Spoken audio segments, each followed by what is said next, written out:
So yeah, how do you manage time, sir, between art and business? Honestly कभी time की कमी महसूस ही नहीं हुई. So if I may ask, like, what was the major reason why you moved? Was it like after the disturbance of 1984, or was it? Yes, you know, actually, during that period in the 80s, India में ना industry चलाना was getting quite tough वैसे तो. And there were a few hotbeds of employee unrest. उनमें बहुत आपस में चलती थी राइवलरी पॉलिटिकल कि उनने कंपनियों में कब्जा करना है, एक ने दूसरे ने. एंड उस टाइम पे they really used to get nasty, violent, do a lot of strikes, business misbehave. बहुत तो वहाँ पे difficult हो गया it was getting very difficult to do business in Kota. जैसे BMW की कुछ नई गाड़ियों में हाँ, seen वो है। है, उनमें IoTs हैं. देखो IoT है कि अगर पास साथ बैठ के वो चीज ऑपरेट कर रहे हो तो डिफरेंट मोड है. अच्छा. अगर आप दुनिया में कहीं बैठ के भी कर रहे हो, when you're coming walking, letting your signal go across the internet Okay. and reach a device, so then that is IoTs. Okay. Otherwise, what I was talking about is more about sensors. More about sensors. Internet IoTs में भी sensors ही use होते हैं.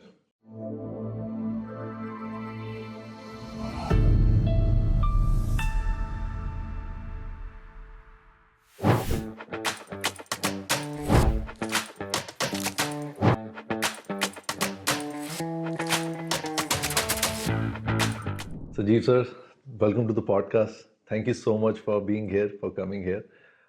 Being an entrepreneur, I know the schedules are very tight, and I recently got to know. अभी पता चला sir, आप तो artist भी हैं. You're not only an entrepreneur but an entrepreneur as well. Yeah. So yeah, how do you manage time, sir, between art and business? Honestly, कभी time की कमी महसूस ही नहीं हुई. Wow. Really?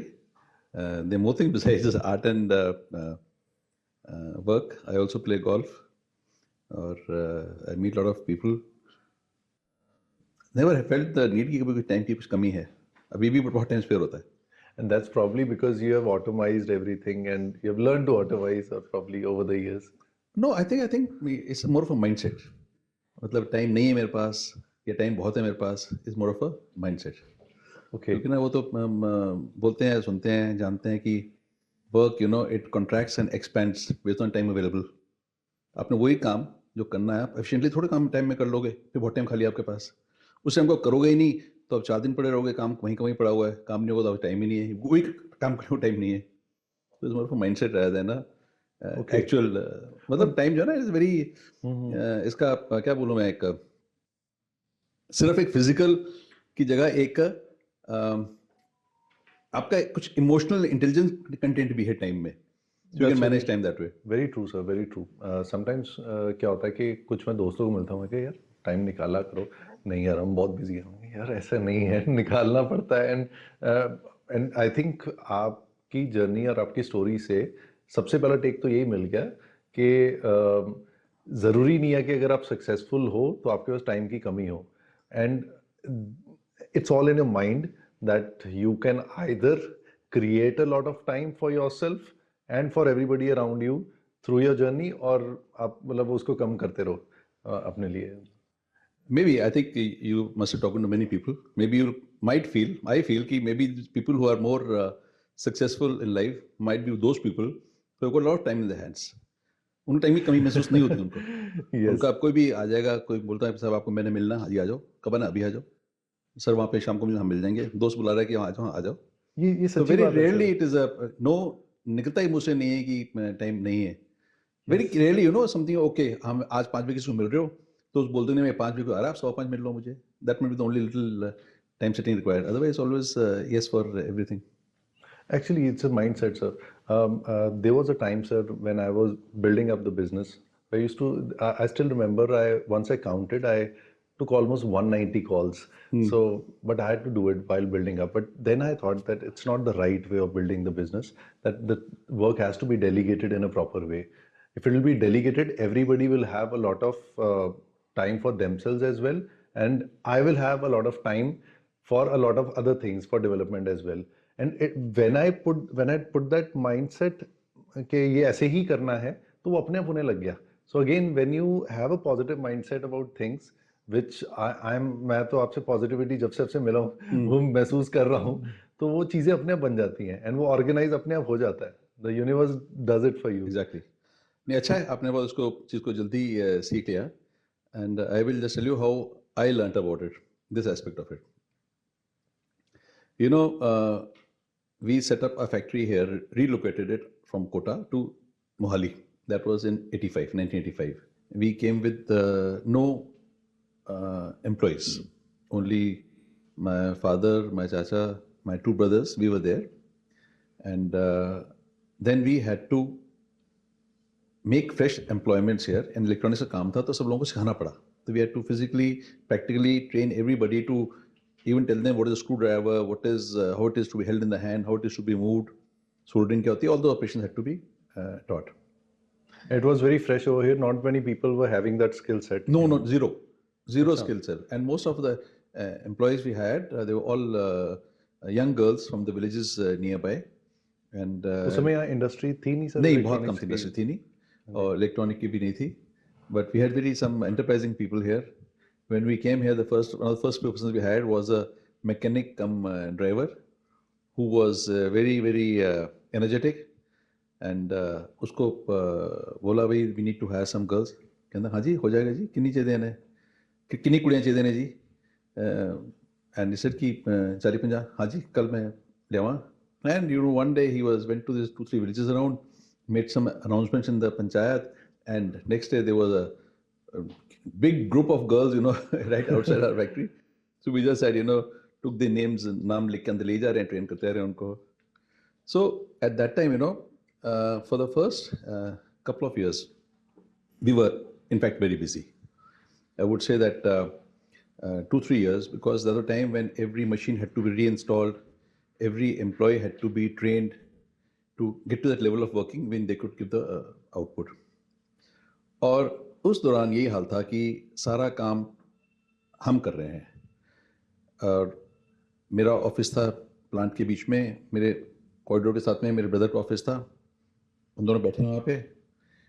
And we had that time work for about 100-120 people. And we used to feel कि हम यहाँ पे खड़े हैं तो ऐसे खड़े हैं छत को पकड़ के, कि हमें ऐसे बाहर निकलेंगे तो छत नीचे गिर जाएगी. Because we're so involved in doing everything there.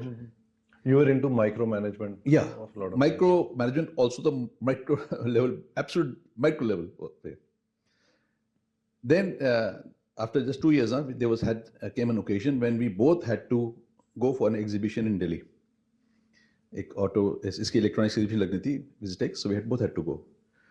And that time we were totally unsure कि कैसे जाएंगे. एक चला जाए कोई बात नहीं, दोनों कैसे जाएंगे, फैक्ट्री जो नीचे गिर जाएगी. सो देन उससे करीब 10 दिन पहले आई थॉट कि let me just see what is my entire day spent in, what do I do. And I kept doing the same things. मैंने अपने कागज रख लिया, पैड अपने साथ में, मैं साथ साथ लिखता गया मैंने क्या किया, मैंने क्या किया. और जब मैंने देखा at the end of the day, I was ashamed कि मैंने किया क्या पूरे दिन में. ये सारे काम जो हैं अगर मैं डेलीगेट करता हूँ तो एक प्योर लेवल का बंदा सारे काम कर लेगा. ये मतलब कोई आ गया सर मेरी पेंसिल, एनर्जी थोड़ी वेस्टफुल हो रही थी. कोई आ गया सर मेरी पेंसिल गुम गई, मेरा रबड़ गुम गया, सर मेरे पास कागज नहीं है, मैं कुछ करके दे रहा हूँ. वो इवन बंदे हाजिरी है, बंदा नहीं आया, हाजिरी लगा लो उसकी. एवरी माइक्रो काम भी हम कब कर रहे हैं. सो वो देखने के बाद next day I said okay, I am going to create one supervisor now. तो pick one of the little girls who little sharper than the others, उसको बोला कि इसमें ये सारे काम जो है ना, ये कल से आपने करने हैं. उसको दे दिया काम करने के लिए. So that was the first time when you delegated something to somebody else, and that certainly opened this concept कि भाई delegation is very very important and a very powerful tool. आप खुद करते रहोगे तो आप ना तो कामयाब हो पाओगे, ना कुछ कर पाओगे जिंदगी अपने टाइम के हिसाब से. तो बेटर है जो भी काम करना है अच्छे से करो, समझ लो, मास्टर कर लो, and then delegate it down the line to somebody else. And which year was this? This would have been, I think, 88, 89. Okay. Yeah. The company Gillard Electronics, it started in 1961 in Kota. 1961 Kota, right? Okay. And you joined the business in 1979. Right, right. And it was right after your school. Exactly. Right after school. And right after school. In fact, I was sure, like, if I say that now I'm 64 years old, around 63, and I would say that I'm 63-year-old with 58 years of work experience. Wow. And how so? Because this company was set up by my father in 1961. But since I was 5 years old, I've been going to the factory regularly. Every summer vacation, we used to have 2 months vacation. So 1 month we used to go out on a travel, which used to be mostly Kashmir.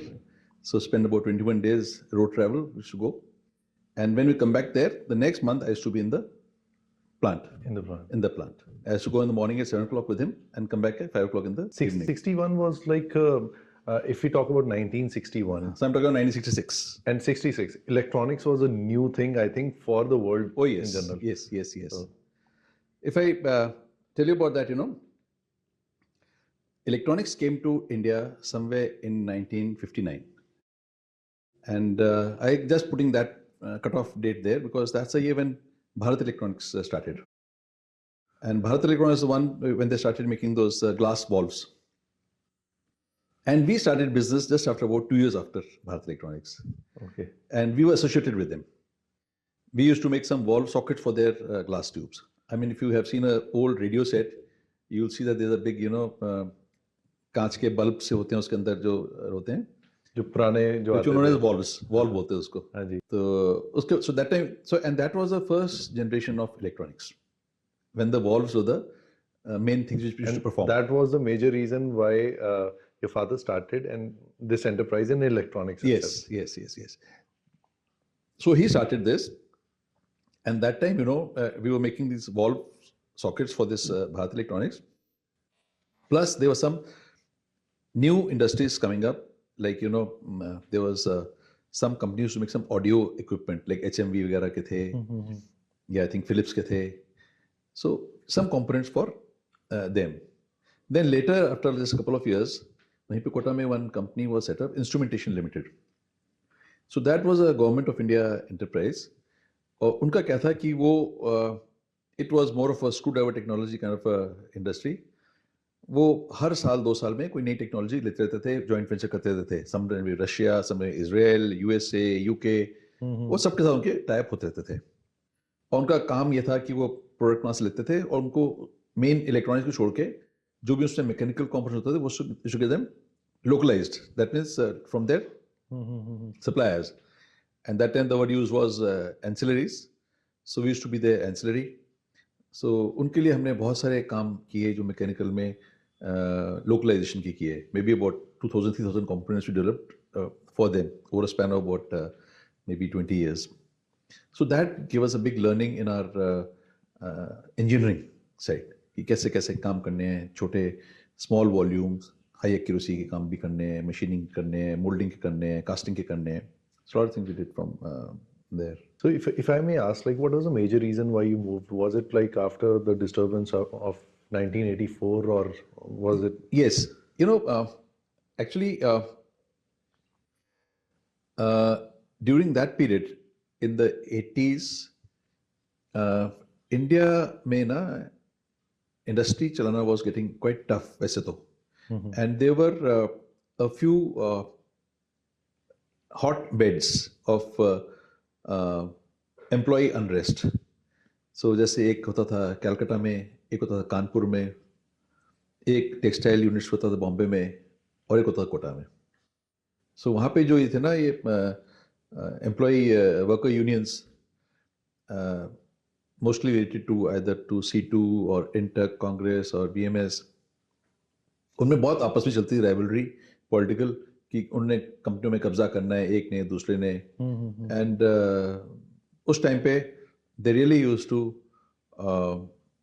Gate nasty, violent, do a lot of strikes, business misbehave. तो वहाँ पे it was getting very difficult to do business in Kota. Okay. तो and बस वो काम चल रहा था, माहौल ऐसा, एंड बीच में ये आ गया जो सिख राइट्स का इशू आ गया. So that time my father took a call कि no, we have to move out of this region and move towards to Punjab where we should be feel more safer. So that's how we moved here too. And it was like within a span of 16 days you started the operation here. Yes, because हमारा क्या था कि as we were manufacturing in Kota, but we didn't really have too many customers in Kota. Instrumentation Limited छोड़ के और बाकी हमारे customers they were spread all over the country. और हमारे सारे जो जाते थे मटेरियल सब जाता था थ्रू पोस्ट पार्सल्स और थ्रू बेस शिफ्ट होने का कोई फर्क भी नहीं हाँ, पड़ता. तो हमको और हमारा रॉ मटेरियल भी कोटा से कुछ नहीं था हमारा. ओके. तो हमको अपना मैन्युफैक्चरिंग बेस वहाँ से शिफ्ट करके जब मोहाली आ गए हमको, तो we had no impact on the incoming material, outgoing तो मटेरियल. ये इंपोर्ट होता था सर उस समय रॉ नहीं मटेरियल? नहीं नहीं नहीं, इंडिया में ही.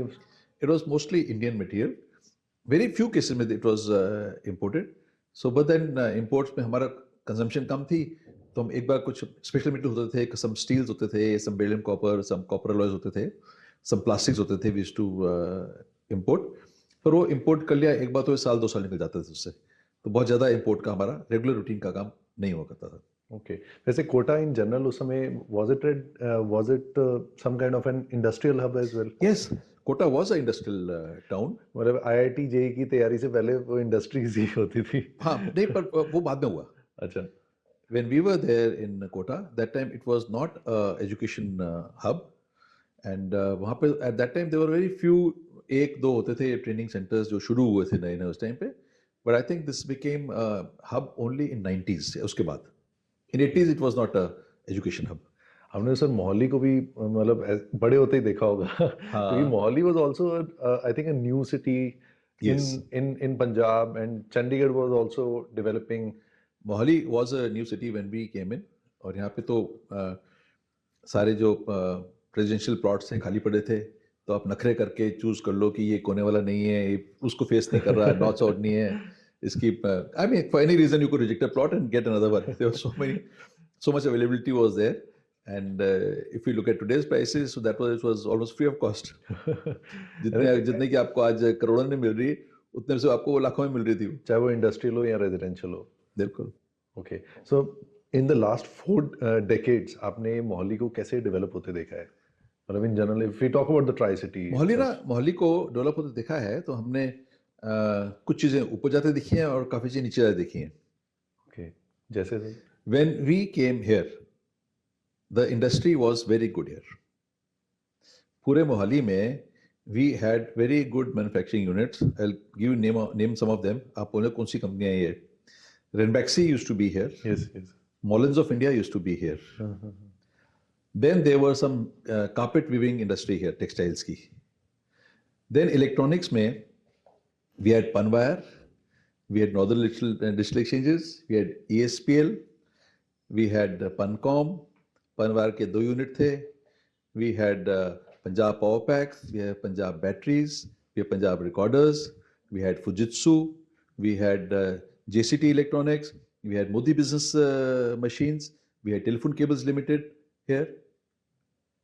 And और ये सब 90s में आई थी यहाँ पे. ये सब companies they were here when we came here. मतलब 80s में these companies were all here. अच्छा, they were already here. They were all here. And but over the years अब ये सब नाम आपको सुनना भी नहीं आएंगे, कोई है ही नहीं इनमें से कोई अब. They all gone. What is the reason, sir? What is the major reason? The reason, as I would say, that these companies they became very complacent. They never looked at changing technologies or never looked at कि कोई product आ रहा है तो नया भी आना चाहिए. For example, यहाँ पे मोदी बिजनेस मशीन्स थी, Modi group company, and they were making electronic typewriters. तो हमारा उनसे इंटरेक्शन हुआ. They wanted us to develop some switches for them for the typewriters. हमने किए. And उनका जो था परचेज हेड, तो उसको मैं पूछा कि आप ये बना रहे हो, मतलब you getting component develop for typewriters, तो टाइपराइटर्स तो लाइफ खत्म होने वाली है, why don't you start making printers. तो अब तो printers, and that was time when this initial level के डॉट मैट्रिक्स प्रिंटर्स आने शुरू हुए थे. दैट के सेड नहीं, ये तो टाइपराइटर्स कहीं नहीं जाएंगे, दे विल बी हियर. प्रिंटर्स में कुछ नहीं है, उनकी क्वालिटी ठीक क्वालिटी इवॉल्व नहीं करना चाह रहे नहीं, थे। उनकी प्रिंट क्वालिटी कुछ नहीं होती है। हम तो देखो, हम तो ये फ्रेश डिजीविल वाला है, हमने मेमोरी चिप डाल दिया इसके अंदर टाइपराइटर में, ये हो जाएगा, और हम इसके अरेबिक लैंग्वेज का भी निकाल रहे हैं, ये इसमें डिजीविल कर रहे हैं। But I mean they were absolutely blind to the fact कि typewriter industry is going down and they will be replaced by printers. तो हमने भी उनके साथ जो था अपना बिजनेस आगे नहीं बढ़ाया उनके साथ that level, and few years down the line यही कुछ हुआ। तो मतलब बिजनेसेस जब कॉम्प्लेसेंट हो जाते हैं, वो हाँ, फेड ऑफ हो ही जाते हो हैं। जाते हैं। Similarly, another company was here, and that company was into blue chip company थी, paramilitary products में, telecommunication बनाने में, and doing extremely well. They are a name, well established name all over the country, और कई जगह वो export भी कर रहे थे वो। जब दौर आया थोड़ा इसका पेजर्स का, Yes. तो उस कंपनी ने पेजर बिजनेस को Okay. अडॉप्ट किया, and they made a big investment in pagers. तो मुझे किसी ने आके बताया कि वो पेजर्स के ऑफिस खोल रहे हैं, तो मुझे भी एक उनका ऑफिस गाइड कर दो, मैं भी खोल लूँ एक। मैं पूछते जाके उनसे, वेंट देयर वाइस प्रेसिडेंट गए, मैंने कहा आप ये क्या कंसेप्ट लेके चल रहे हो पेजर्स खोलने का? कहता है जी ये ना अभी जो इंडस्ट्री आगे मैन्युफैक्चरिंग में नहीं है, सर्विस सेगमेंट में जाएगी, तो we are going into that pager. हम 700 ऑफिस खोल रहे हैं, and we investing big investment in this pagers. मैंने कहा अच्छा कर रहे हो, ठीक कर रहे हो, but are you aware, you must be aware कि एक और नई टेक्नोलॉजी आ रही है, उसको बोल रहे हैं सेल फोन्स। तो वो आ जाएंगे तो ये पेजर्स जो हैं ये इसको खा जाएगी वो, क्योंकि मतलब उसी खत्म। के आसपास ही जितना मुझे याद है, या फिर सेल फोन से इमीडिएटली बाद ही आ गए थे पेजर्स के बाद इमीडिएट सेल फोन आ गए थे। हाँ जी, आई थिंक मेरे ख्याल उसमें शायद 1.5 साल फर्क भी नहीं था। हाँ जी, ज़्यादा नहीं था। हाँ, हाँ जी, पेजेस आए, उन्होंने पेजेस में इस करते रहे वो, they didn't wait for this technology, and I think इसी चक्कर में, और there might been other reason which I don't know of, but that company just crashed out, खत्म हो गई कंपनी। तो समटाइम्स जैसे सर अभी बीबीएम जब था तो सबको हाँ, लगता था कि ब्लैकबेरी जो बीबीएम ही हाँ, चलेगा, हाँ, एंड जब स्मार्टफोन्स आने शुरू हुए तो वो टेक्नोलॉजी ने, ब्लूबेरी ने नहीं अडाप्ट किया, एंड वो फिर फेड ऑफ हो गया बिल्कुल बिल्कुल, with so many brands. So complacency एक ऐसी चीज़ है जो बिजनेस में कभी भी नहीं आनी बिल्कुल चाहिए, नहीं आनी और चाहिए, कभी बिल्कुल भी नहीं ये आनी नहीं चाहिए। सोचना हाँ, चाहिए कि हम जो कर रहे हैं वो सही है। नहीं, और इसी में ना जो और कंपनी थी जो बनाती थी टेलीकॉम इक्विपमेंट, वो भी वही कि हम तो जापान से टेक्नोलॉजी लेकर आए हैं, ओकी की टेक्नोलॉजी है, ये बहुत बढ़िया टेक्नोलॉजी है, इसको कोई बीट नहीं कर सकता, वो वहीं पेट करे। कब टेक्नोलॉजी बदले कहाँ चलेगी उनको पता नहीं लगा। Company to wind up, competent based company थी वो, वाइंड अप हो गई। सर आपके बिजनेस के मॉडल में what I have studied so far is you have evolved with time. आप अब you have a brand called as gap as well, that's a new startup. I won't call it a startup now because it's been I think 8 years now, and you have already built it up in a big way. उसके बारे में भी थोड़ा मैं जानना चाहूँगा। सो आपने समझा कि टेक्नोलॉजी को अडाप्ट करना पड़ेगा और हमें सॉफ्टवेयर की तरफ भी अब जाना पड़ेगा। So accordingly you are still there and you're growing. So this is personally what I feel. Yeah. So ये जो चेंज था, ये कैसे आप कैसे अडेप्ट कर पाए? इसमें क्या था ना, ये तो मेरे हिसाब से तो ये हमारा सिर्फ एक ऑर्गेनिक ग्रोथ हुई है ये। It was not a pre planned activity कि हमने सॉफ्टवेयर की तरफ जाना है।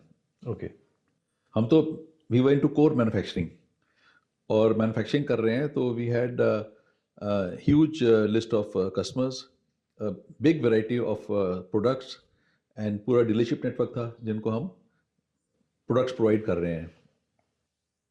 और सबसे बड़ी प्रॉब्लम तो ये थी कि मैं बात कर रहा हूँ 87 की, 86 की बात कर रहा हूँ, कि हमारे पास ऑर्डर्स बहुत ज़्यादा हुआ करते थे प्रोडक्ट्स के, और जो ऑर्डर्स बुक करके बैठे हैं हम, 2-2 साल पुराने पड़े हैं ऑर्डर्स, एग्जीक्यूट नहीं हो रहे हैं, और कस्टमर फिर भी कोई हमसे गिला शिकवा नहीं कर रहा है कि मेरे माल को नहीं सब तय किया। वो दौर ही ऐसा था कि it was pure sellers demand बहुत ज़्यादा थी। डिमांड बहुत थी और सप्लायर्स बहुत कम थे, और वो पड़े थे। But that used to bother me a lot कि कैसे 2-2 साल बंदे ऑर्डर लेके बैठे हुए हैं, क्या करते होंगे इसके बीच में। तो हमारा सिस्टम क्या था कि एक हमारी ऑर्डर बुक हुआ करती थी, और उस ऑर्डर बुक में एक वो ट्रिप्लिकेट कार्बन लगाकर हाथ से ऑर्डर बुक किया जाता था। फर्स्ट कॉपी होती थी ब्लू कलर की, वो लगाते एक फाइल में एज पेंडिंग ऑर्डर्स।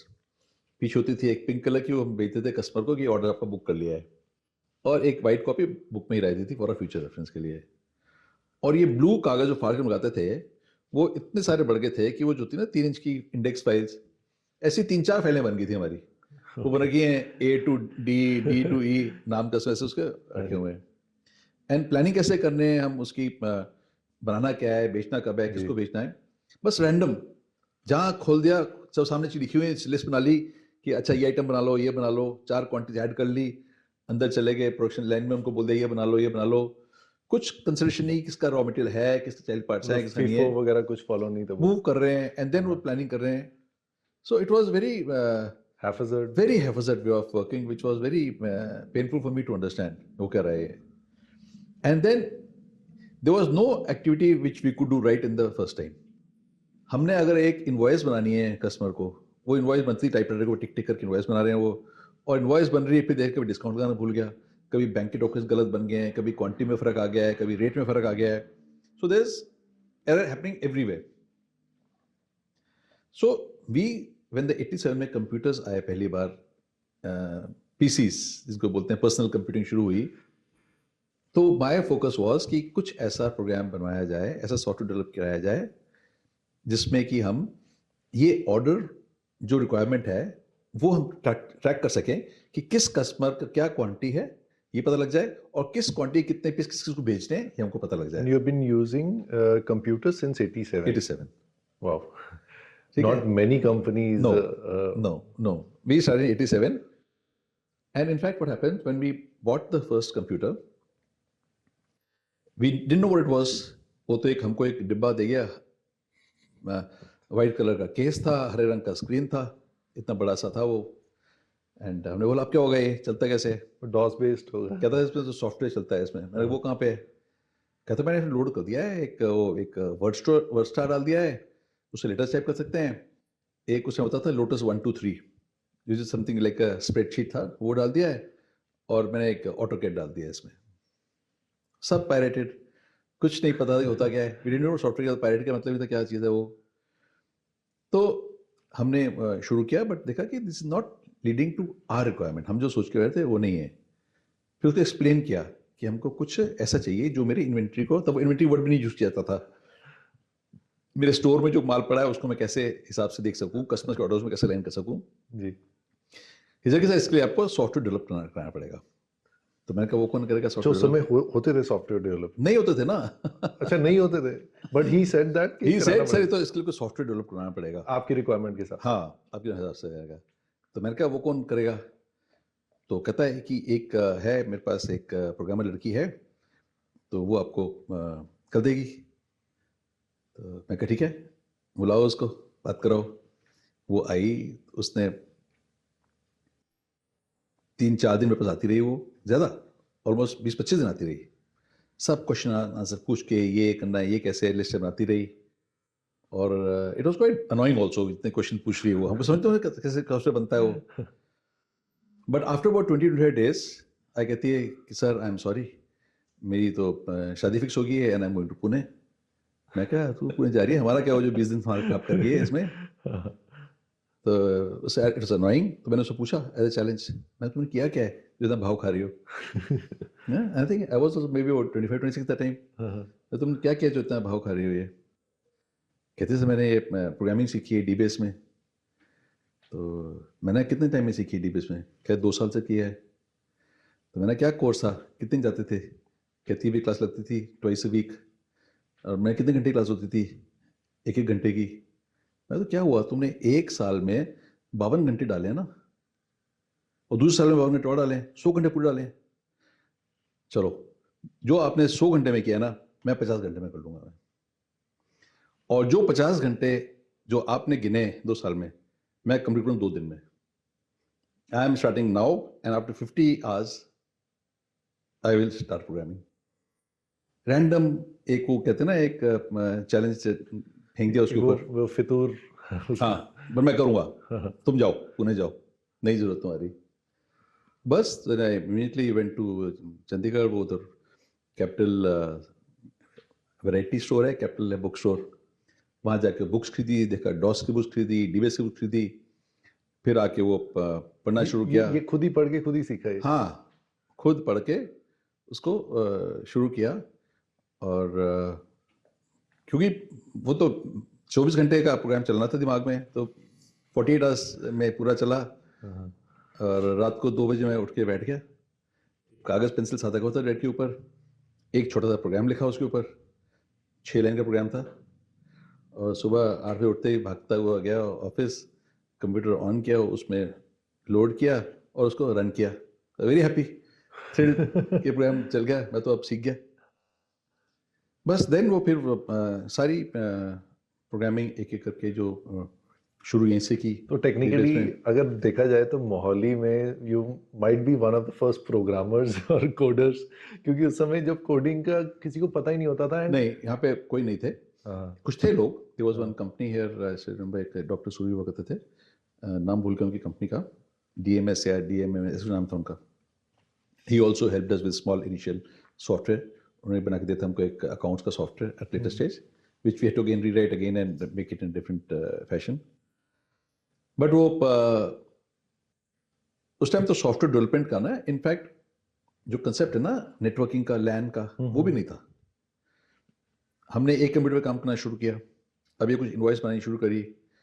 तो फिर मैंने कहा कि अब ये मैं तो नहीं बनाऊंगा, ये तो एक लड़की को ट्रेन किया वो बनाएगी। अब वो बनाएगी वो तो मैं देख तो लूँ उसको, how can I see it. So this guy computer tells me कि सर वो तो आप जो बात कर रहे हो वो तो आपको मल्टी यूजर एनवायरनमेंट जाना पड़ेगा, वो तो यूनिक्स मेन फ्रेम में होता है, पीसी में होता ही नहीं है। मैंने कहा ऐसा तो नहीं यार, कुछ तो होना ही चाहिए। फिर थोड़ा सर्च किया तो पता लगा सर कोई नई टेक्नोलॉजी आ रही है, आर्कनेट कार्ड्स आ रहे हैं और एक लैन नाम की चीज़ है। तो उसके बारे में कुछ टेक्निकल बुक्स भी नहीं थी उसकी, कुछ टेक्निकल प्रिंट आउट्स होते हैं ना, टेक्निकल पेपर्स, वो लेकर उनसे समझा कि आर्कनेट कैसे होते हैं, टोपोग्राफी कैसे होती है, रिंग टोपोलॉजी, बस टोपोलॉजी कैसे होती है, एक्टिव हब्स तो होते थे, पैसिव हब्स बोलते थे उनको। I am going back to the history of computers now. या तो वो सब उसके थ्रू लेके ना, then we installed. Then somewhere a year down the line somewhere की यार एक कंपनी है नोवेल, नोवेल का एक सॉफ्टवेयर है जो कि लैन को करता है। तो हमने कहा ट्राई करो, अवेलेबल था ही नहीं यहाँ पे भी, somebody bought a pirated version of that। Ethernet का कॉन्सेप्ट तब था? इतना था ही नहीं, आर्कनेट था तब। आर्कनेट, आर्कनेट एंड कोएक्सियल केबल्स हुआ करती थी। यस यस, ये कैट 5 कैट 6 वाली केबल्स नहीं हुआ करती थी वो। ये जो होते हैं ना कनेक्टर्स, क्या बोलते हैं उनका, RC3 RC4, ये भी नहीं होते थे वो। तो वो देन नेटवर्किंग की, तो बहुत ग्रेजुअली इवॉल्व किया। फिर सारे के सारे जो ये सिस्टम से शुरू किया, पहले सिर्फ ऑर्डर हैंडलिंग का, इनवॉइसिंग का, सेल्स का। अच्छा, इनवॉइसिंग आपने शुरू कर दी थी हाँ, उस पे कंप्यूटर? शुरू कर दी थी। तो इनवॉइसिंग कर दी तो सब एक्साइज के रूल्स के आने शुरू हो गए, एक्साइज की जो फॉर्मेलिटीज थी। और कंपनीज आप जानते थे उस समय जो ये अडेप्ट कर चुकी थी? Only one to do it at that time. आपके कस्टमर्स भी कई में बोलते होंगे ये कैसे? They were days, they were quite amazed कि आप सारा काम कंप्यूटर्स पे होता है, आपका डिजिटलाइजेशन, दो वर्ड थे नहीं थे, आपने कंप्यूटराइजेशन कर रखा So है। you were always visionary. we were in that direction. Then from that point we started, sales से लेकर प्रोडक्शन प्लानिंग पे चले गए, फिर इन्वेंट्री कंट्रोल चले गए, परचेजिंग पे चले गए, अकाउंट्स पे चले गए, और वो बढ़ते बढ़ते तो वी वेंट टू सब कुछ, payroll, HR, asset planning. Now at that time what we were doing, this software developer, it had no name. And then the one new name came in the market, because MRP, that is material resource planning.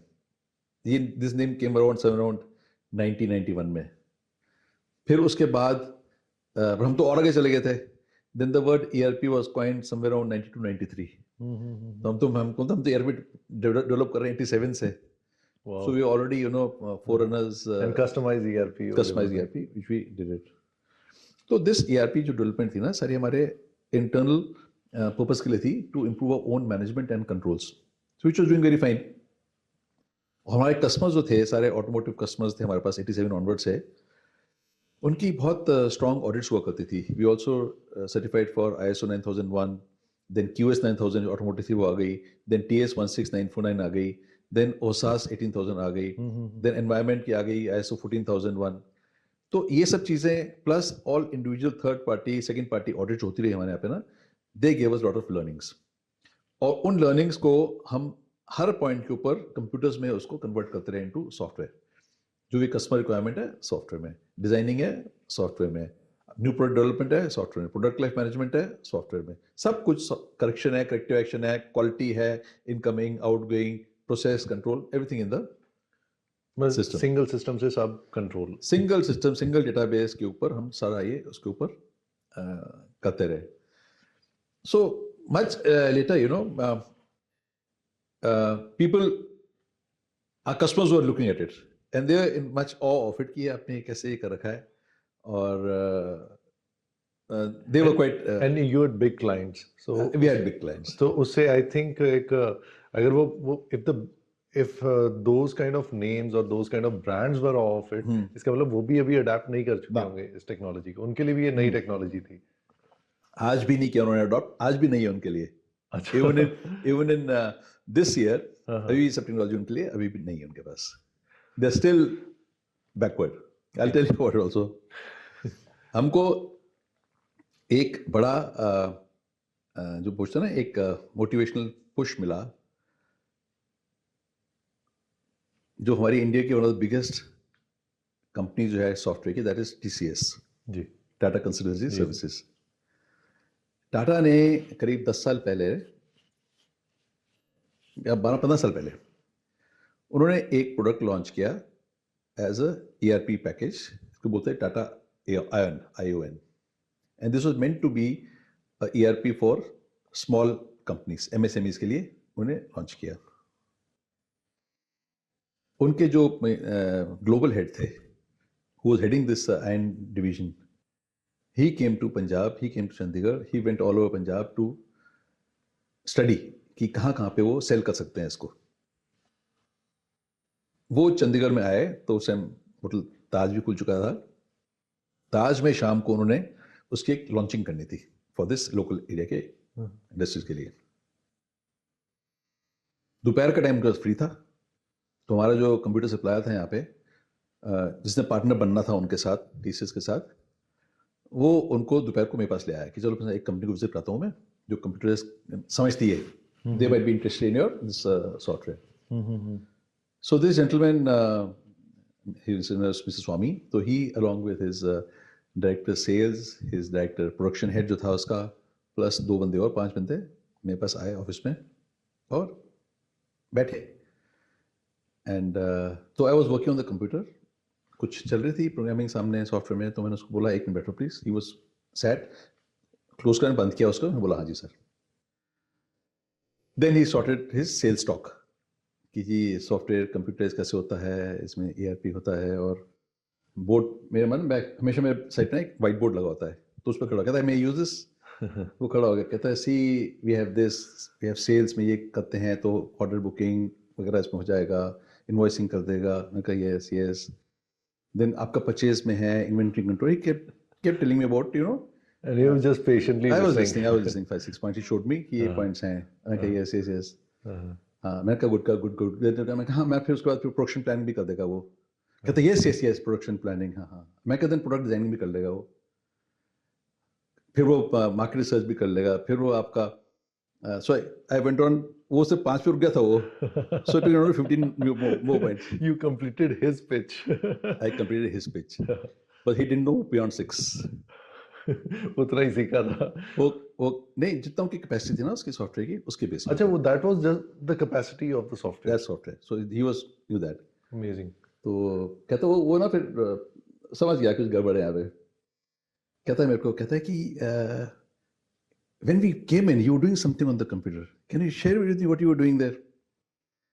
मैं कहा yeah, that's our internal ERP. So I was just, you know, modifying a small program there. So it was that. तो कहता है can you show me your program? मैंने दिखाया उसको सारे features क्या क्या थे उसके अंदर। तो खड़ा हो गया टेबल में सामने, खड़ा हो गया, कहता Sanjeev, your knowledge of computers is way beyond the combined knowledge of all 5 of us sitting here. That's actually amazing because sir, जैसे आपने बताया कि 87 में मेरे लिए एक ये बहुत मोटिवेशन वाली चीज है पर्सनली, जो you abandoned that year. Sir I was born and and such में मैं नहीं जानता था कि ऐसी कोई कंपनी है जिसने ऐसा किया है। हाँ, इलेक्ट्रॉनिक्स में मुझे पता था आप बहुत देर से हैं, तो you are always ahead of its time and you have been, but you adapted a technology.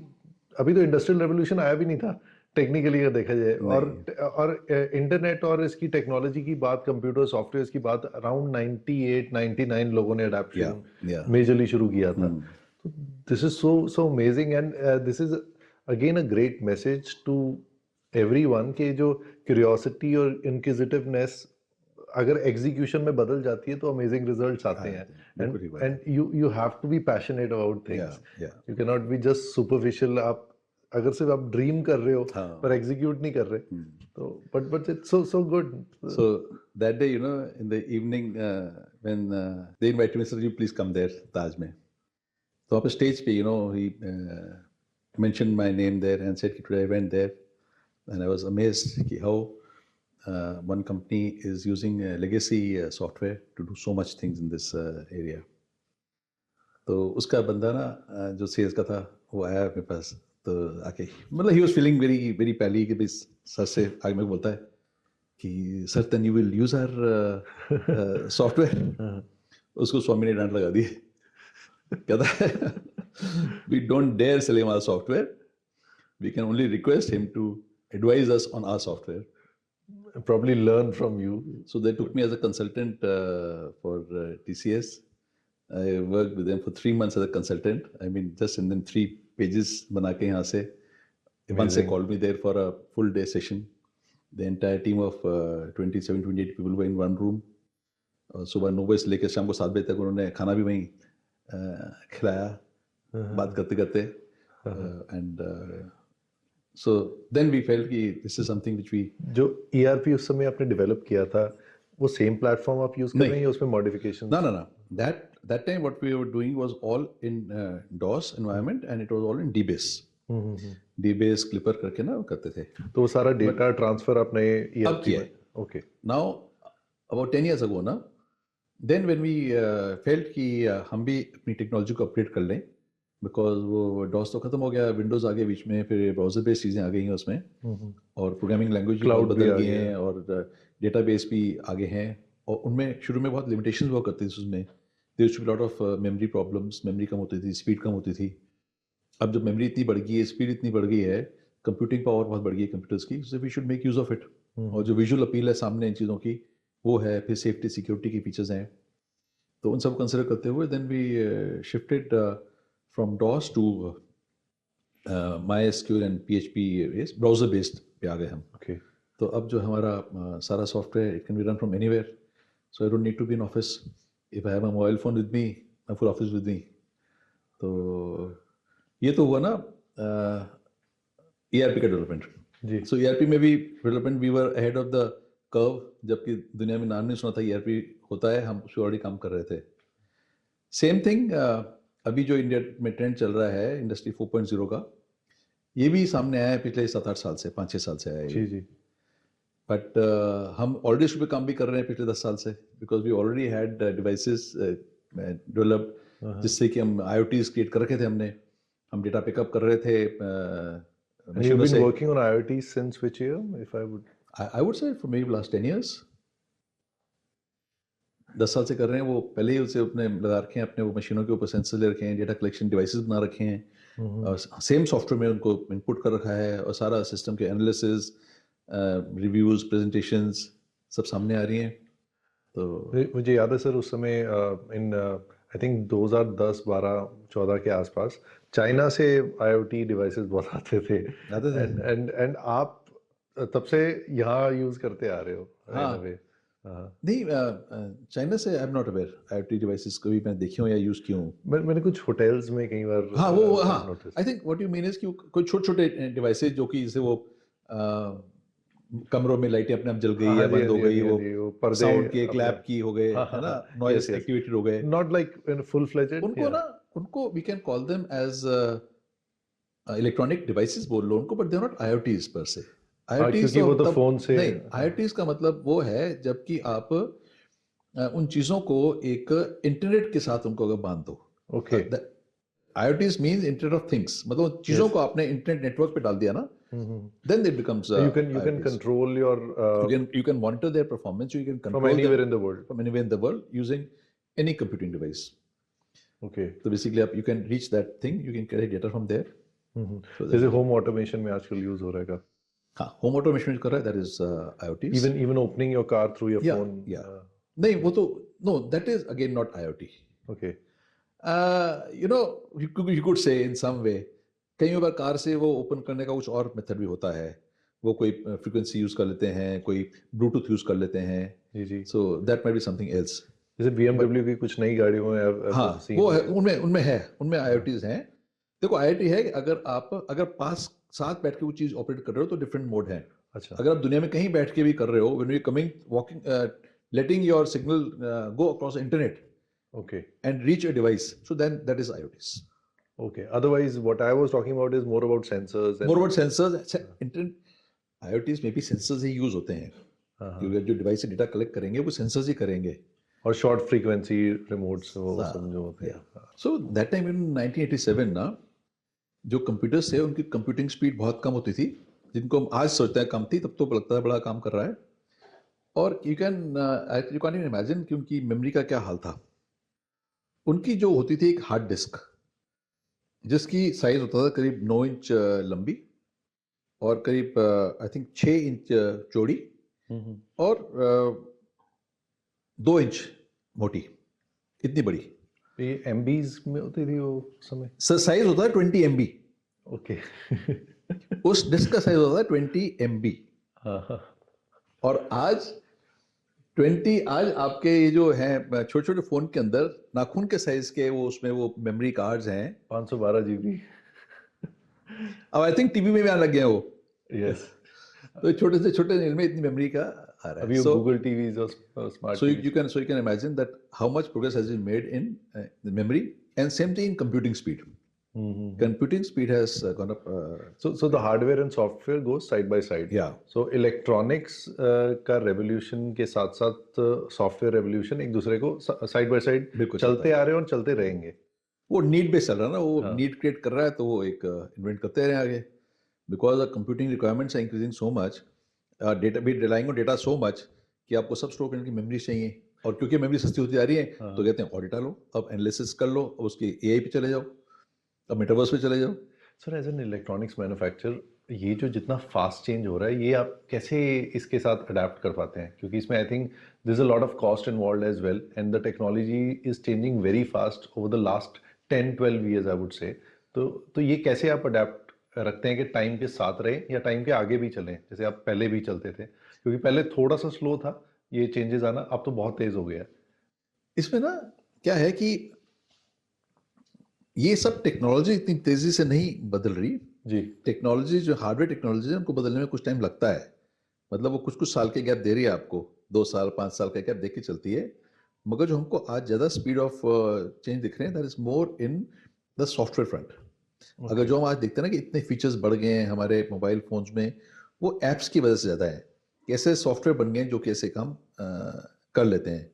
तो मतलब ऐप आपका फ़ोन पुराना है तो भी उसमें कैमरा भी है उसमें. मतलब मैं बहुत पुरानी बात नहीं कर रहा, 2 साल 4 साल पुराने देखेंगे तो उसमें कैमरा भी होगा, उसमें कुछ फ्रंट स्क्रीन भी ऐसे ही होगा.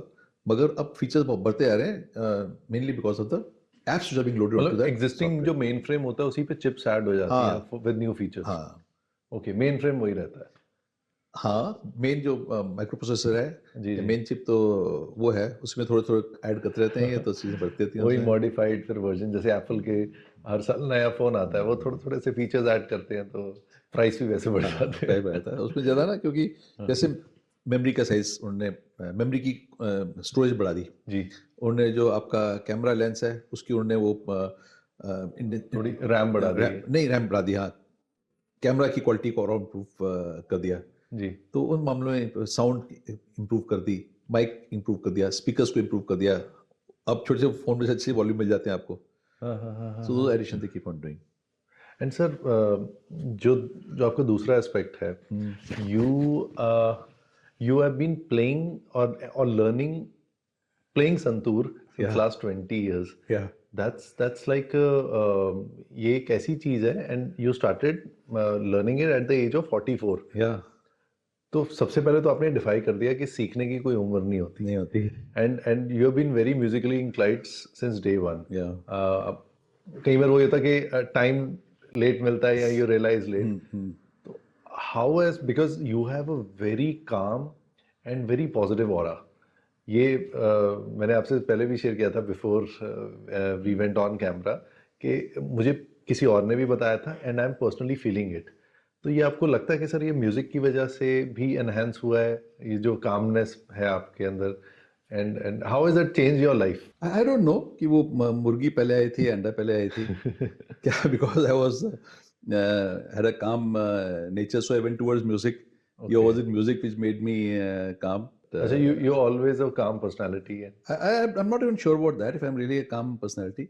I'll have to check up with the people who really work around me all the time. Maybe I'll have to ask my wife what she feels about my calmness. Is it there or not there? But ठीक है, you know, it is good to be calm. मैं specific ना, जिंदगी में कोई वजह नहीं है कि हम क्यों नेगेटिव रहें। मतलब आप पूरा दुनिया में देखो तो कितनी सुंदर दुनिया है, कितनी चीज़ें हैं उसमें, इतनी बड़ी दुनिया की में हमारी हैसियत क्या है, और उस हैसियत, छोटी सी हैसियत है, बिल्कुल माइक्रो लेवल की भी हैसियत नहीं है, और उसको लेकर हम कुछ नुक्स निकालते हैं दुनिया में, या अपने आज का कभी नेगेटिव देखें, तो doesn't make sense. I don't see any sense in that. हमें हमेशा थैंक यू शुक्राना मोड में रहना चाहिए। ऑब्वियसली आपको इतनी सुंदर चीज़ दिख रही है हर जगह पे, देखो तो आपको बढ़िया बढ़िया चीज़ें मिल रही हैं, कोई अच्छी हवा मिल रही है, अच्छा पानी मिल रहा है, रोशनी मिल रही है, धूप मिल रही है, हरे पत्ते मिल रहे हैं, सब तरफ पॉजिटिविटी है, और क्या है आपके पास? आई थिंक लीडरशिप, जितने भी लीडर्स से मैं मिलता हूँ तो सब में एक कॉमनैलिटी होती है कि they are always looking for possibilities, और वो हमेशा सोल्यूशन ओरिएंटेड भी रहते हैं। तो उनको वो हाफ ग्लास फुल वाला जो रहता है वो फुल ही दिखता है, वो एम्प्टी नहीं दिखता। तो ये एक आई थिंक एक नेचुरली भी आता है ये, जब when you have leadership quality, and probably while you growing up, as you mentioned कि आप जब 5 साल के थे तब से आप प्लांट में भी जा रहे हो, आप देखते आ रहे हो कि हर चीज के एक सिर्फ देखते नहीं आए, हर साल I used to graduate to my next level of learnings. मतलब अगर जब मैं 5 साल का था तो मुझे सिखाया गया कि वो छोटा गत्ते के टुकड़े कैसे काटे जाते हैं और पैकिंग में कैसे डाले जाते हैं उसको डिब्बे के अंदर। फिर नेक्स्ट ईयर गया तो बताया गया थर्माकोल शीट कैसे काटी जाती है, उसके ऊपर इलेक्ट्रॉनिक कंपोनेंट कैसे सेट किया जाता है। फिर उसको बताया गया कि ये प्लास्टिक की थैलियों में पीस गिन के कैसे डालते हैं, थैलियों को सील कैसे करते हैं हीटर के साथ। फिर आगे बताया गया कि ये ड्रिल मशीनों कैसे काम किया जाता है। तो ऐसे करते करते there was no technology which I didn't learn in the company. मतलब ऐसी कोई मशीन नहीं जो मैंने ना चलाई हो, इंजेक्शन मोल्डिंग की हो, थर्मोसेटिंग की हो, बैकलाइट की हो, लेथ हो, मिलिंग हो, हेक्सा हो, पावर ड्रिल्स हैं, ट्रॉब है, कोई भी मशीन ऐसी नहीं जो मैंने you उसमें। have, and you are always willing to learn and adapt, yes, and same principle is what Gillard carries. या हमने गिलाड को ऐसे कॉरिडोर लर्निंग ऑर्गेनाइजेशन, एंड हमारा जो गिलाड का जो है अपना जो लोगो भी है उसमें लिखा हुआ है explore more. So that again is to motivate people. Just keep exploring more. Don't sit where you are. There are always more possibilities. Look at them. Try to find out more possibilities. And it's been almost like 63 years since Yeah. Gillard Electronics was started. So you have seen, I think, what, 6 decades Yeah. of the evolution of electronics Yeah. in India, and now even the software. So which I was not knowing, but आपने तो software का भी evolution, and you have been the first ones who adapted to ERPs and maybe constructed an ERP. तो and recently, sir, about I think 6 साल पहले, you have been awarded. There's this scheme by MSME, by Government of India, Z scheme, I suppose. Yeah. So if थोड़ी सी उसमें, if you can put some light on that as well, कि what उसमें क्या है ना, that we have been always working very much with the auditors. हम audit करते रहते हैं, सेकंड पार्टी ऑडिट होती हैं कस्टमर्स की, थर्ड पार्टी होती हैं जो कि मैं बता रहा हूँ ये स्टैंडर्ड ऑर्गेनाइजेशंस की हैं। तो इसी दौर सेंट्रल गवर्नमेंट ने ना स्कीम निकाली जेड की। It was all shoot out from what prime minister Modi said from the ramparts of Lal Qila, कि हमारे हिंदुस्तान की जो इंडस्ट्री है वो ज़ीरो डिफेक्ट और ज़ीरो इफेक्ट से प्रोडक्ट बनाएगी। zero defect, zero effect. Effect मतलब no effect on the environment, and zero defect obviously is no defect product. It's a part of Make in India. that was his dream, ऐसा होगा। तो उसके base के ऊपर MSME ministry ने under the QCI, quality council of India ने they constituted a scheme in which they call it Z scheme. और ये जेड स्कीम में क्या था कि उन्होंने बोला स्टेट गवर्नमेंट्स को, इंडस्ट्री डिपार्टमेंट्स को कि अपने आप एमएसएमईज को इनकरेज करो कि इसमें पार्टिसिपेट करें। तो मुझे भी कुछ आई, ईमेल्स आई 3-4 की ये जेड स्कीम है, इसमें अप्लाई करो। तो मेरे को वहाँ से फ़ोन भी आया कोई नेशनल इंडस्ट्री ऑफिस से कि सर आप क्यों नहीं जिसमें अप्लाई करो। तो I said okay, just out of curiosity I said let me see है क्या चीज़ है। I didn't expect much from a government department, क्या ऑडिट होगा उनका, क्या क्वेश्चन होंगे उसके। खैर, I just when I clicked into it, I saw the point they had covered. They had given some 30 different parameters on which a company is to be judged. 30 parameters 30 parameters overall. हाँ, उसमें कुछ था ऐसा कि 20 mandatory हैं, 10 आप optional ले सकते हो उनमें से, but I think there were 30 और parameters. Is it similar to ISO audits? Much better. Okay. Much bigger. Much bigger. Because ISO 9000 is a very skeletal kind of a thing. वो कहता है कि you shall do this, you shall do this, ऐसे है, and then you have to keep building your own flesh around that backbone. इसमें you are actually doing इसमें तो उन्होंने बहुत स्पेसिफिक चीज दे रखी है, आपके पास ये है या नहीं है, वेस्ट मैनेजमेंट क्या है आपकी, एनवायरमेंट मैनेजमेंट क्या है आपकी, एम्प्लॉयज को कैसे आप करते हो, बहुत उसमें क्वेश्चंस थे। Lot of focus was on waste management, energy management, quality of a product, R&D activities, IP। तो उन सबके 30 पैरामीटर्स पे ये कंपनी को जज कर रहे हैं, ऑडिट कर रहे हैं at 5 different levels. They not saying yes yes yes ना, 5 लेवल में। लेवल 1 इज कि ओके आपने इसके बारे में सुना हुआ है, आपको पता है क्या चीज होती है। लेवल 2 आपके लोगों को भी पता है क्या चीज होती है। लेवल 3 आपने कुछ पार्ट से इंप्लीमेंट किया हुआ है। लेवल 4 आपके सब लोगों को पता है और सब ने इंप्लीमेंट कर रखा है आपका। और कहीं 5 में आता है आपके डिजिटल कंट्रोल्स हैं इसके ऊपर। So that kind of thing it was. So I found it very interesting. हमने पहले सेल्फ ऑडिट करते हैं उसका किया, तो हम देखा तो हमारे पास almost everything we have digital controls. मतलब लोगों को तो, हमको तो पता ही क्या चीज़ है वो, हमारे लोगों को पता है और कंट्रोल सब जगह है। So then we filled in and we were silent about it. वहाँ से आ गया कि आपका तो ये मिल गया, आप नेक्स्ट प्लेट पे जाओ। मैं क्या करना है, हो गया। नहीं सर, आपको तो उसमें गोल्ड मिला आपको इनिशियल में ही, तो ये आप करो audit. Then we went for audit कराया, ऑडिट किया। तो ऑडिट में when they did it, they again give us very high points in that and we got the diamond rating in that. And it's only 2-3 companies in India have this rating. Only 3 companies to my knowledge have this diamond. एक हमसे पहले थी, there was a company making some vending machines. दूसरे हम थे, और तीसरी एक और कंपनी है, I'm aware, कोई शायद गुजरात में है कहीं पे है, was in some either medical products या कुछ फार्मा में थी वो कंपनी वो। उसके बाद तो ये I think 2 साल हो गए हैं, they have discarded the scheme, they changed it, revised it, और अब उन्होंने इसको डायमंड और प्लैटिनम को तो ख़त्म कर दिया है। Now they have brought it मेलोड down कि हमको सिर्फ ब्रॉन्ज, सिल्वर और गोल्ड ही देने हैं, एंड दैट्स इट। तो ये मैक्सिमम लोग वहाँ तक पहुँच पाए। तो बस गोल्ड तक पहुँच जाए। They want to encourage people to reach certain level. They felt that the diamond is too high level for them. Probably it was a proud moment for Punjab Industries as well. Yes, it was, because I was not here in town that time. I was traveling somewhere in UP की छुट्टी पे गए हुए थे, 26 जनवरी का दिन था। वहाँ पे मुझे फ़ोन आया किसी गवर्नमेंट डिपार्टमेंट से, सर आपको डायमंड मिल गए। Very good.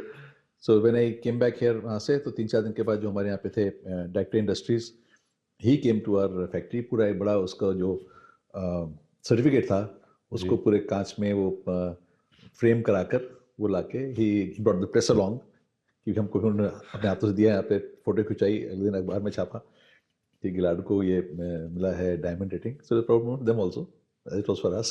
सर, जो इंडस्ट्रियल रेवोल्यूशन आया था उसके बाद आपने विजिबल चेंजेस क्या देखे अपने बिजनेस में भी और अराउंड पूरी इंडस्ट्री में? क्या बेनिफिट्स आए थे? एंड पंजाब की इंडस्ट्री उसके बाद कैसे बूम की थी? नहीं, आप जो बोल रहे हो इंडस्ट्रियल रेवोल्यूशन वो अलग है। जैसे एक ग्रीन रेवोल्यूशन आया था, एक वाइट रेवोल्यूशन आया था, ऐसे इंडस्ट्रियल रेवोल्यूशन आया था।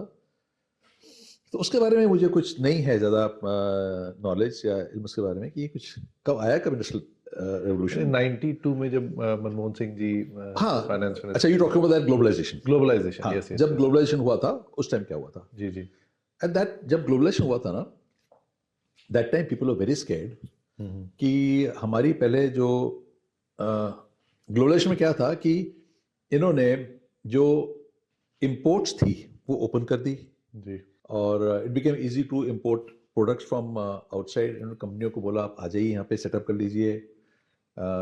मारुति वगैरह जब आई सब उसी दौर में थी, या उसके बाद में काफ़ी इंडस्ट्री से आई थी, under the phased manufacturing program में आई थी ये।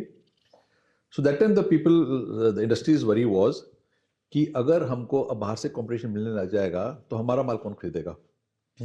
तो एंड इट हैपेंड ऑल्सो कि with the inflow of imported material coming in, good quality material coming in at cheaper prices, lot of industries suffered and lot of industry wound up also. पर तब कहानी यही थी कि अभी ये होगा कि अभी जो सर्वाइवल ऑफ द फिटेस्ट है वो रहेगा। जो लोग अपनी टेक्नोलॉजी के साथ बैठे हुए हैं, जिनकी क्वालिटी स्टैंडर्ड पहले अच्छे हैं, वो अपने आप को मेंटेन कर पाएंगे, और जो नहीं कर पाएंगे वो डूब जाएंगे। So it was a government का भी डिसीजन था कि ठीक है, इट इज़ गुड, एटलीस्ट एक वीडिंग आउट हो जाएगी कि कौन लोग अच्छा काम कर रहे हैं, it encourage people to do it. कब तक हम एक वो दे सकते हैं इनको एक शील्ड इंडस्ट्री को कि आप उसके पीछे पड़े रहो, हम बात से माल नहीं आने देंगे, आप यहाँ जो कचरा बना रहे हो वो बिकता रहेगा। हमने कितने साल एम्बेसडर को और फिएट कार से रोते रहे हैं, जब कार नई खरीद के लाते थे तो गियर नहीं बदलते थे उसकी, तो कहता था कि सर गाड़ी नई है ना, थोड़ी जब चल जाएगी 5,000 किलोमीटर रवा हो जाएगी तो इस हो जाएगा। दरवाजा हैंडल खोलो तो दरवाजा हाथ में आ जाता था, सब खड़खड़ करते थे। I mean quality was really bad, but we were accepting it because there was no other car allowed in the country.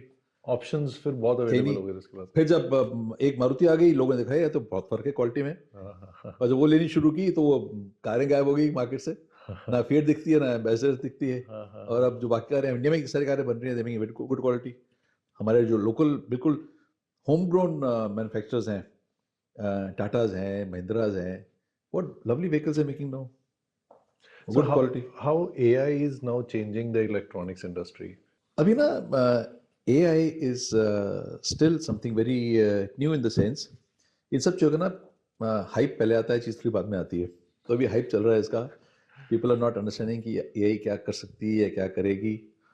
और अगर आप एक लॉजिकल सीक्वेंस लेके चलो ना, ये चलता ऐसे है कि सबसे पहले आप कुछ डेटा इकट्ठा करते हो, डेटा इज ऑल, फिर डेटा से इंफॉर्मेशन डिराइव करते हो जी, तो make it really readable, usable. उससे फिर इंफॉर्मेशन को आप कन्वर्ट करते हो इनटू सम एनालिसिस। कुछ आपको फीडबैक देती है कि यार ये काम ठीक चल रहा है, गलत चल रहा है, ऐसे हुआ था, कुछ एनालिसिस कर रहे हैं। And when you have lot of data and lot of analysis, then you are able to use some kind of algorithm in which you say कि अगर ये हुआ तो ये कर देना, ये हुआ तो ये कर देना।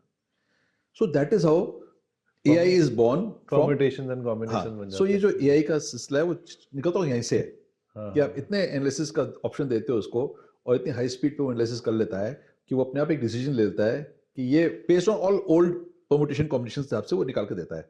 सो that is the concept of artificial intelligence.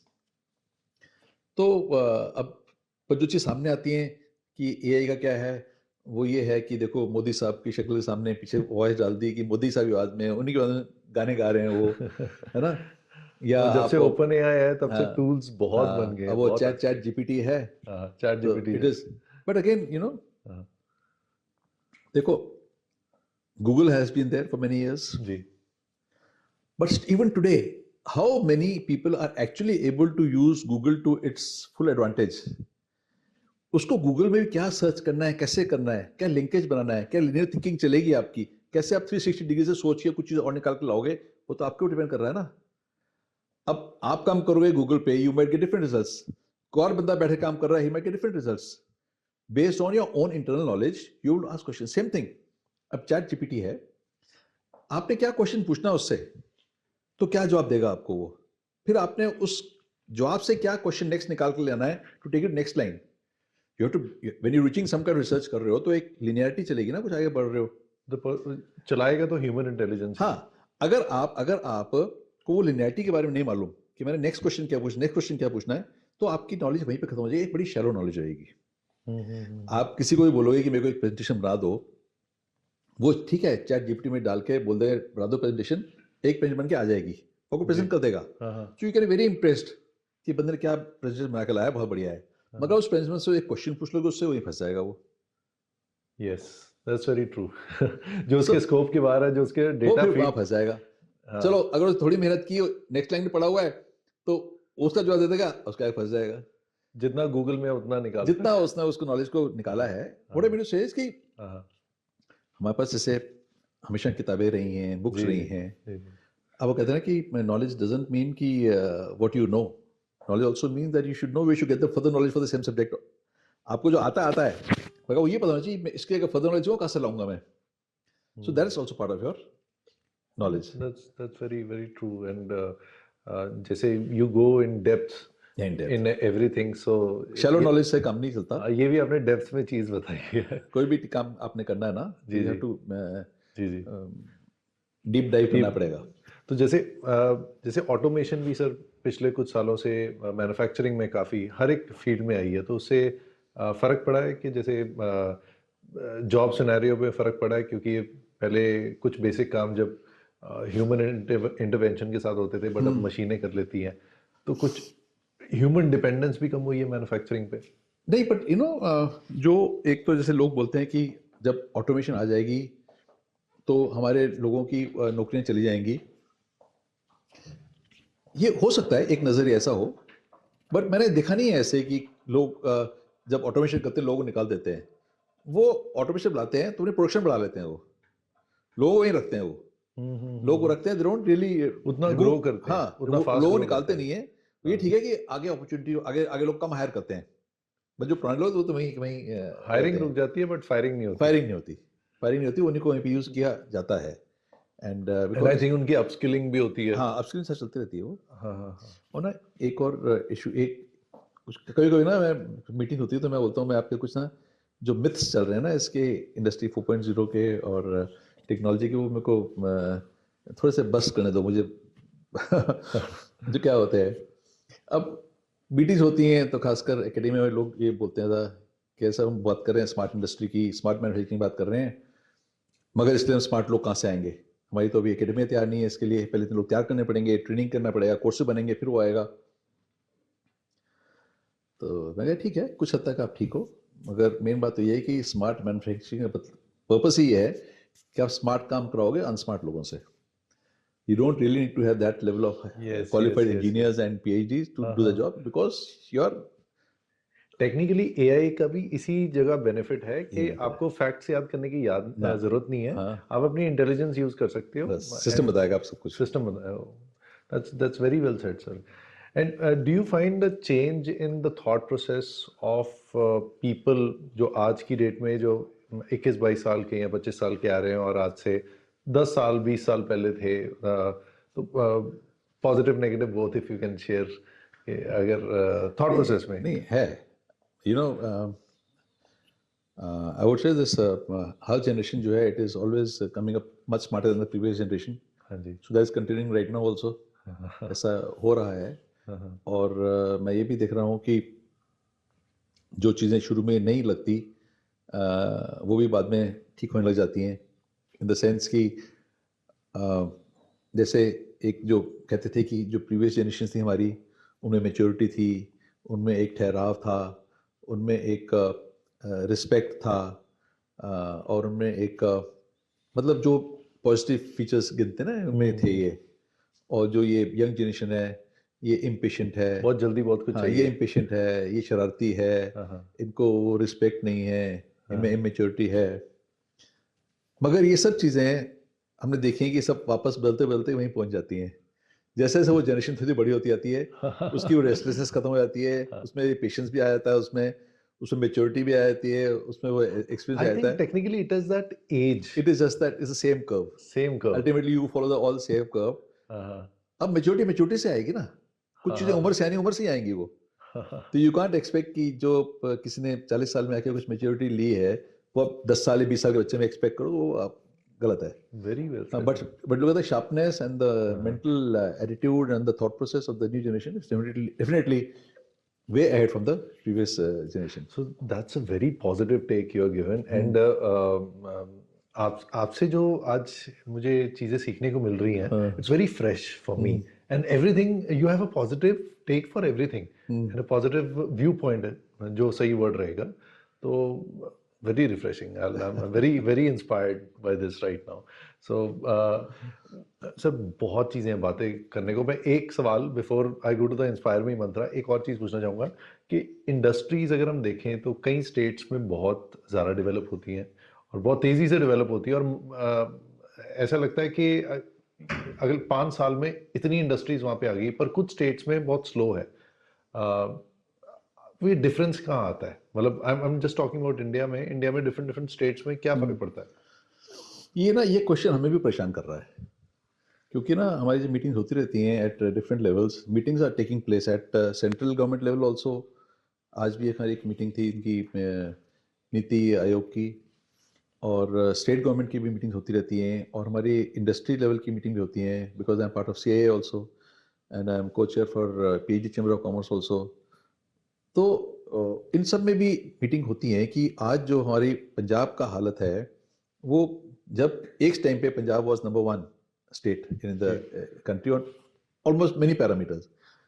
Today, every year we are slipping down, and a lot of other states have crossed over. हमसे आगे काफी बढ़ गए हैं वो इन मामलों में। तो हम भी देख रहे हैं कि क्या क्या फर्क पड़ गया है। पंजाब वही है, पंजाबी वही है, क्या हो गया है जो कि इतनी हम हर चीज में नीचे जाए जा रहे हैं। The real secret of what is happening, why it happened, and how we can again change this curve is a question which is really being debated at the moment by people. हम मोटे तौर पे बोलते हैं, blame करते हैं, तो यार ये लीडरशिप ठीक नहीं है, या हमारे पास वो स्टेट को प्रिविलेज नहीं मिले हैं, आसपास की स्टेट्स को मिल गए हैं, कुछ एक्साइज के बेनिफिट्स मिल गए हैं, टैक्सेशन बेनिफिट्स मिल गए हैं, सब्सिडीज मिल गई हैं, हमको नहीं मिले हैं। I don't really. सर, ये जो यहाँ से पंजाब से जो यूथ इतना बाहर जा रहा है, वो भी एक वजह लगती है कि जैसे जितना भी फ्रेश होता है यूथ, तो they want to go out of the state, चाहे वो इंडिया में हो या इंडिया से बाहर हो, तो वो यहाँ नहीं रहते, जो जितने भी ब्राइट माइंड्स या फिर फ्रेश माइंड्स। तो वो भी एक रीज़न लगता है सर आपको? पर उसकी भी वजह क्या है वो देखनी पड़ेगी ना, कि why are the youth going out, why are they not wanting to step into the father's shoes and take over what he has done. देखो पंजाब में ना हमारे पास इतने हब्स थे, सारी industry, Batala, Ludhiana, Amritsar, Jalandhar, they were all hubs of industry. Gobindgarh, they were all known as, कुछ बोलते हैं मैनचेस्टर ऑफ इंडिया। मतलब उनके पास ये फाउंड्रीज थी, और क्या मशीनिंग सेंटर से बहुत अच्छे से काम ये कर रहे थे। जो मुझे लग रहा है, जो मेरा अपना एक हाइपोथेसिस है, आई don't know how correct it is, कि जो जनरेशन थी पिछली, लेट्स मी से माय फादर्स जनरेशन,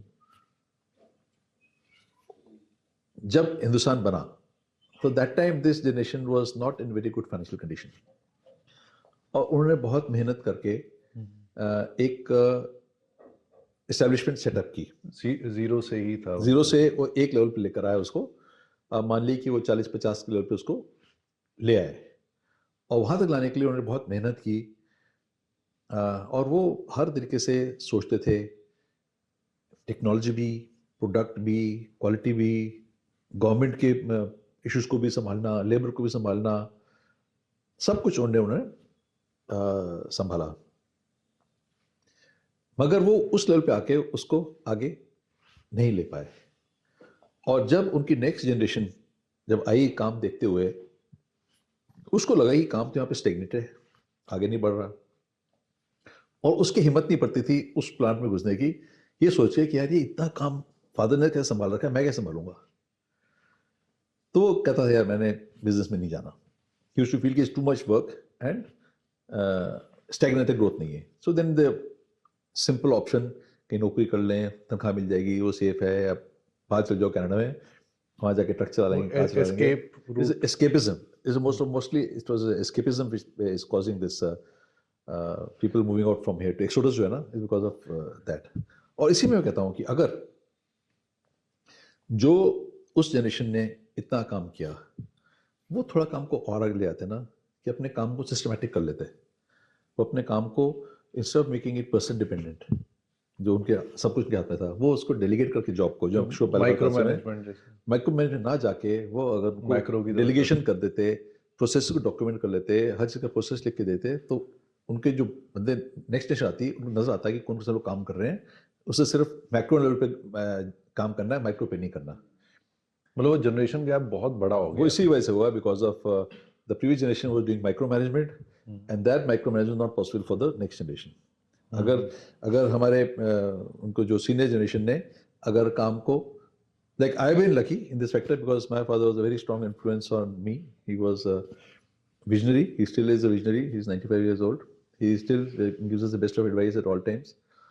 And उन्होंने his consciousness towards quality, towards process control, towards work ethics, towards customers satisfaction, ये सब चीज़ें उन्होंने बहुत शुरू से सिखाई हुई हैं। और उनका भी ये था कि जो माइक्रो लेवल पे कंट्रोल को शिफ्ट करके मैक्रो लेवल पे ओके। ले आए। तो हमने भी उस स्टेज मतलब this was a joint transaction, मतलब हमने साथ ही किया है ये जो माइक्रो लेवल से started as one section which called ICs, हर सेक्शन में सुपरवाइजर क्रिएट किए। Then we built up a middle management, कि मिडिल मैनेजमेंट क्रिएट करो जिनमें हमने मैनेजर्स, सीनियर मैनेजर्स को किया। Then we built up a higher management leadership like CFOs. तो फिर वो देन ग्रेजुअली जितने से ऊपर जा रहे हो तो फिर आपको माइक्रो लेवल का काम करने की जरूरत नहीं है, मैक्रो पे संभालो, व्हिच इज मैक्रो पे यू गेट मोर, फिर कंपनी ऑटोमेट हो जाती है। हाँ जी। और पर्पस ही यही है, थॉट भी यही है कि कंपनी को ऐसा किया जाए कि it should be self running and it should become an institution by itself. It should not be dependent on any one person, it should be all system run rather than a person dependent unit. That's actually again very inspiring because ये sir जब शुरू किया था मैंने ये organisation, so me and my father we started this company in 2013 this brand।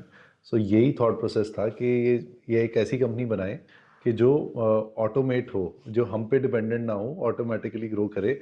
And आपसे ये चीज़ लेके मतलब I am Dabali inspired now कि ये रास्ता और अच्छी तरह इसको इस पे चलते रहना जरूरी है। ठीक है। And it leads to a very good destination. या you know I would say जो भी काम आया है एक बार आप खुद करो और इतना उसके अंदर डीप जाके करो कि आप उसको पूरे काम को समझ लो जी। उसके बाद उस काम को डॉक्यूमेंट करके फिर डेलीगेट कर दो। जी जी। ये एग्जैक्टली सर, वो शुरू में हम कई बार इनको जैसे स्टाफ से बात करते हैं कि कई बार संडे को वो ट्रांसपोर्टर का फोन आ जाता था कि वो पेटियां आई हैं। तो वो उस समय हमारा गोडाउन दूसरी मंजिल पे होता था। तो वो 100 रुपए मैं किसी को देता था कि साथ लग मैं सेंटर तक लेके जाता हूँ तो मेरे को यहाँ तक दे। तो बट यू लर्न, फिर पेटियां पैक करनी भी आती हैं, सब कुछ है। That's why when you go around and somebody is not packing it right, you know it. So वो बॉटम टू टॉप वाला बेस्ट रहता है कि आपको सब चीजें आनी चाहिए। नहीं, and when you know those things, then people down the line they know that you know that things, you get a lot of respect from them. Yes, and that respect is very important because that is the respect which makes them work more efficiently, more loyally towards you. Yes. अगर उनको पता ना कि हम ही जो कर रहे हैं सर, आपको तो कुछ नहीं पता जी सर, कुछ नहीं पता, तो हम ये भी कर रहे हैं तो भी ठीक है, नहीं कर रहे तो भी ठीक है, so then that is a demotive factor for them. Yes, yes, ये भी बहुत जरूरी होता है। That's why I see a lot of big entrepreneurs वो अपने बच्चों को भी बेस से शुरू करवाते हैं। I think बहुत जरूरी है। हाँ जी। जो कराते हैं अच्छा करते हैं, जो नहीं करते वो गलती करते हैं। हाँ, क्योंकि वो एक एक्सपीरियंस हर लेवल का होना बहुत जरूरी है। सीधा ला कर बिठा देना एक बॉस की कुर्सी में, मैनेज करो, I don't think it's a very good, it's not like justification to that. It's not a good practice. No, they should go through some kind of internship and maybe a couple of years spend down the lane, see how things actually work. उनसे बताएं, फिर वो एक empathy आती है, एक respect आता है, समझ आता है कि आप दूसरा बंदा कितनी मेहनत कर रहा है, कैसे कर रहा है काम को। आपको काम पता नहीं क्या है, हाउ डू यू नो कि कितनी मेहनत कर रहा है, नहीं कर रहा है। You can't respect his work also. Very true sir, very true. Sir as you know हमारे शो की theme is inspire me. So अभी तक मैं यहाँ तक इंस्पायर हो चुका हूँ सर, यहाँ तक नहीं, ऊपर ही हो चुका हूँ इंस्पायर। सो एक inspire me Mantra I want for everyone who wants to set up an industry या इंडस्ट्री में ऑलरेडी हैं, या फिर स्पेसिफिकली ये अलग से हम कर सकते हैं कि जो इलेक्ट्रॉनिक्स में काम करना चाहते हैं, तो क्या आप उनको एक गुरु मंत्र देना चाहेंगे जिससे मतलब they can build up or set up an industry and contribute to the development of the nation as well as to the society as well, और business भी बड़ा बने। हाँ जी। See, what I would suggest is कि take a little time to decide that which line you want to go to. उसके लिए अगर आपको पहले कुछ experience gain करना है, आपने साल 2 साल 3 से 4 साल कहीं अगर 4-5 इंडस्ट्रीज में नौकरी करनी है, कर लो, समझ लो। बट वंस यू हैव, जिसका कहते हैं रेकी कर लो मेरी जगह की, आपने वो कर लिया, आपने समझ लिया कि this is what I have to do, then stick to it for your life. Because ऐसा कोई भी काम नहीं है जो कि आप 2 दिन में मास्टर कर लोगे, और ऐसा कोई भी काम नहीं है कि जो आप अगर उसको ज़िंदगी लगाओगे तो मास्टर नहीं कर सकते। Patience, consistency. So you have to be very patient and you have to be consistent, and you will see that and don't be too ambitious in life in terms of कि मैंने वहाँ पे पहुँच जाना है 4 दिन में, महीने में, नहीं। आप तो एक विजन ले लो, distance vision, but every day अगर एक कदम भी उधर चलते आ रहे हो तो it is okay. It is good. Take a small step, कहते हैं think global but step local, एक छोटे छोटे कदम लेते चलो उस डायरेक्शन में, I think you will this reach. Quote has been written by you only. I don't know. ये मैंने पढ़ा था कि भाई think global, work global. Step local, या you work it term, action रखो। हाँ जी। द कंपनी और यू पर से शुड हैव अ विजन,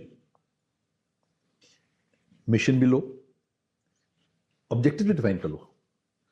उन ऑब्जेक्टिव्स को आप डिफाइन करके उनके मेजरेबल्स निकालो, और फिर जिसको बोलते हैं ना मैनेजमेंट बाय ऑब्जेक्टिव्स, उन ऑब्जेक्टिव्स को कैसे अचीव करना है, मेजरेबल्स कैसे होंगे, उनको अचीव करते चलो धीरे धीरे करते, एंड आपका मिशन भी पहुंच जाएगा और विजन पे चलते रहोगे आप। Maintain that study path, don't keep jumping your jobs. कि आज नजर आया कि ये फोटोग्राफर का बिजनेस बढ़िया है, फोटो खींच के पैसे ले लेता है, तो फोटोग्राफर बन जाऊं मैं, फिर बोलो आगे तो ढाबा है, वो चाय बेच के कर लेता है, वो ऑमलेट ट्राई करता है। Rolling stone. Don't keep jumping jobs one two other. Her job की अपनी इंट्रिकेसीज हैं, हर जॉब की अपनी मेहनत है, हर जॉब में अपने बेनिफिट्स हैं। Don't, when you look at other jobs now, you only see the benefits ऊपर से, Yes, you don't see the hard work going into it. Grass on the other side. So don't jump. आपका काम उतना ही अच्छा हो सकता है जितना आप करना चाहते हो। Just be patient. एक से 1000 चीजें बन सकती हैं, 1000 से एक नहीं होती। That's very well said, sir. And sir, electronics and communication जो इंजीनियरिंग कर रहे हैं या पास आउट्स हैं, उनको एक थोड़ा सा मैं आपकी तरफ से इंसाइट देना चाह रहा हूँ, क्योंकि वो मैक्सिमम लोग आईटी में एंड अप होते हैं। अगर टेक्निकली क्या स्कोप है, क्योंकि personally what I feel is if you excel in something तो स्कोप मिलता है, निकलता है, बट टेक्निकली फ्यूचर में इलेक्ट्रॉनिक्स में क्या स्कोप है अगर जॉब भी कोई करना चाहे? सी आई टेल यू ना, हमारी बहुत अलग तरह की इंजीनियरिंग्स हैं, और हर इंजीनियरिंग का अलग दौर आता है जी। ठीक है। जब इंडिया बनना शुरू हुआ, जब आया कि हाँ जी वहाँ भाखड़ा नंगल डैम बन रहा है, जी जी, और नई बिल्डिंग्स बन रही हैं, फैक्ट्रियाँ बन रही हैं, civil engineer was the top जी। और यहाँ पे आपकी होती थी रुड़की में जो कॉलेज इंजीनियरिंग का, इट वाज, उसकी civil engineering was meant to be the best. IIT Roorkee, they were tops in the civil engineering. जी जी। ओके, उसके बाद मैकेनिकल इंजीनियरिंग ने स्ट्रेंथ पकड़ी और सिविल कम आने लग गई। सिविल इतनी कम हो गई कि सिविल इंजीनियर्स मिलने ही बंद हो गए। इंजीनियरिंग कॉलेज सिविल की ब्रांच ही खत्म कर दी। ओके, आज सिविल इंजीनियरिंग नहीं मिल, आज मिलना शुरू हो गया दोबारा। हाँ सिविल इंजीनियरिंग मिलने बंद हो गए थे बिल्कुल, हाँ हाँ हाँ, because the too many civil engineers and no saturation point हो चुकी थी। हाँ जी। फिर मैकेनिकल के बाद लोगों ने डाइवर्ट करना शुरू किया इलेक्ट्रॉनिक्स में, जी। और सब चले गए इलेक्ट्रॉनिक कम्युनिकेशन में। हर बच्चा देख के एक दूसरे का नाम सुन के इलेक्ट्रॉनिक कम्युनिकेशन चले गए। There were never so much requirement of electronic and communication engineers anywhere.